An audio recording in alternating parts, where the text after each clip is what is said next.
في خضار مظلوم جدا معانا، والناس ما بتحبش تاكله، لو شافته في الطبق بتبعده، وممكن ما تشتريهوش كمان لانها ما تعرفش ان في فوائد ممكن تغير صحتها وحياتها. النهارده هنشوف البروكلي واهميته لكل اعضاء الجسم، وهنسيب كل عضو من اعضاء الجسم هو اللي يتكلم عن الفوائد دي. يلا بينا. أهلا يا أصحابي، أنا البروكلي الخضار السحري.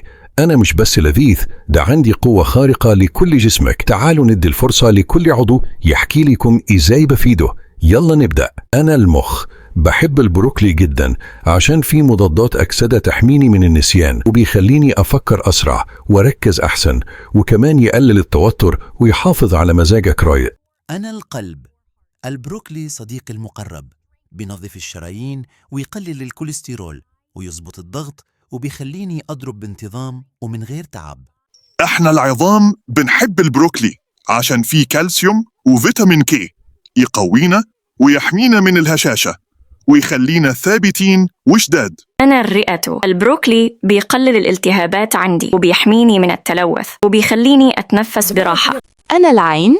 البروكولي بيحميني من ضعف النظر وبيقلل إجهاد العين وبيحافظ على الرؤية مع الوقت. أنا الجهاز الهضمي.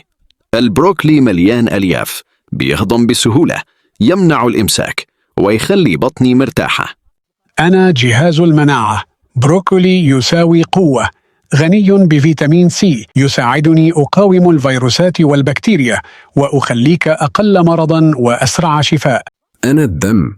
البروكلي بيساعدني أكون خلايا دم صحية، وبيمنع الأنيميا، وبيحسن توصيل الأكسجين لكل جسمك. وبكده يا أصدقائي، شفتوا إزاي كل جزء في جسمكم بيستفيد مني؟ أنا مش مجرد خضار، أنا صديق صحتكم، حامي خلاياكم ومصدر القوة والنشاط. كل يوم حطوني على أكلكم وهتشوفوا الفرق.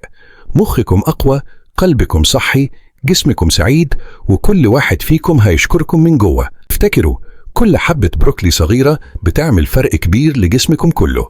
يلا خليكوا دايما مع البروكلي، وصحة وسعادة دايما ليكم.